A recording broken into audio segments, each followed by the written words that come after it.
عمرك كتبت كود وكل حاجة شكلها تمام بس الكود مش شغال، أو الكود بيطلع لك ريزلت غريبة؟ صدقني مش لوحدك، في أخطاء كلنا كمبرمجين بنقع فيها وخصوصا في البداية. في الفيديو ده هتكلم عن أخطاء تقريبا بتحصل مع كل مبتدئ في البرمجة، فلو اتجنبتها هتوفر عليك وقت ومجهود كتير.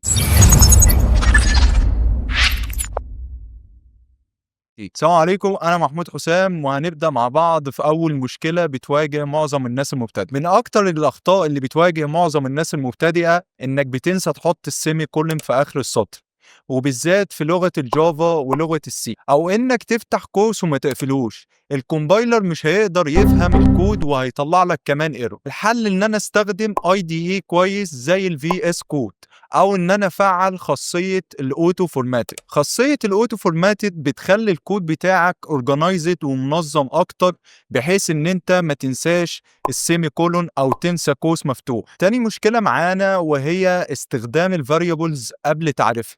لو جيت استخدمت متغير زي اكس قبل ما تعرفه، الكود مش هيشتغل معاك. يعني مثلا عملت برنت اكس قبل ما تعمل ديكلاريشن للفاريبل اللي هو اسمه اكس، كده كأنك بتطلب من الكومبايلر ان هو يقرأ افكارك، وده غلط. دايما عرف المتغير الاول وبعد كده استخدمه. نيجي لتالت مشكلة معانا وهي الانفينيتي لوب، ودي من الاخطاء اللي ممكن تسبب انهيار للبرنامج. انك تعمل لوب من غير شرط خروج، زي مثلا الوايل لوب.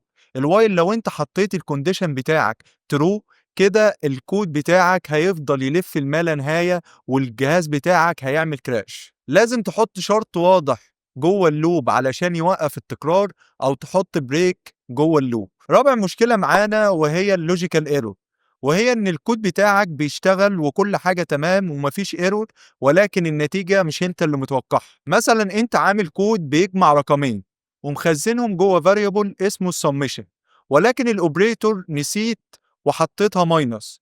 كده دي النتيجة انت مش متوقعها، لان النتيجة بتاعتك اصلا هي المفروض سمشن يعني جمع. طب حلها ايه؟ راجع خطواتك وارسم اللوجيك بتاعك على ورقة وراجع الترتيب بتاعك صح. الخطأ رقم 5 معانا وهو الانفاليد انبوت، ان البرنامج مستني منك رقم وانت مدخله تكست. كده الكود مش هيفهم وهيطلع لك ايرور. الحل ان احنا نستخدم فاليديشن للداتا اللي اليوزر هيدخلها، او ان احنا نتاكد من نوع الداتا اللي اليوزر هيدخلها باستخدام if condition او try وكاتش. خطأ رقم 6 معانا وهو الاكسكيوشن فلو، وهو سوء تنفيذ وترتيب الاوامر. البرنامج بينفذ الكود ستيب باي ستيب، فانت لو ناديت على فانكشن انت اصلا لسه معرفتهاش، او ان انت ناديت على فاريبل لسه اصلا معرفتهوش، كده الكود بتاعك مش هيمشي زي ما انت متخيل. افهم الاول الترتيب والامبلمنتيشن بتاع البرنامج بتاعك، واستخدم ادوات زي الديباجنج لو انت اتلخبطت. الخطأ رقم 7 معانا وهو تنظيم الكود بشكل غير احترافي. انت ممكن تكتب كود ويشتغل 100%، ولكن لما ترجع له بعد يومين تلاقيه عامل زي المتاهة. لو مفيش تقسيم للكود او مفيش كومنت موجودة، او كمان اسامي الفاريبلز مش مفهومة، انت كده هتتوه. الحل بقى ان انا استخدم فانكشن لاي كود بيتكرر عندي، وكمان ان انا اعمل كومنت على اي جزء مش واضح عندي، وكمان اسامي فاريبلز تكون مفهوم. الكود المرتب مش رفاهية، دي عادة بتخليك تتطور اسرع.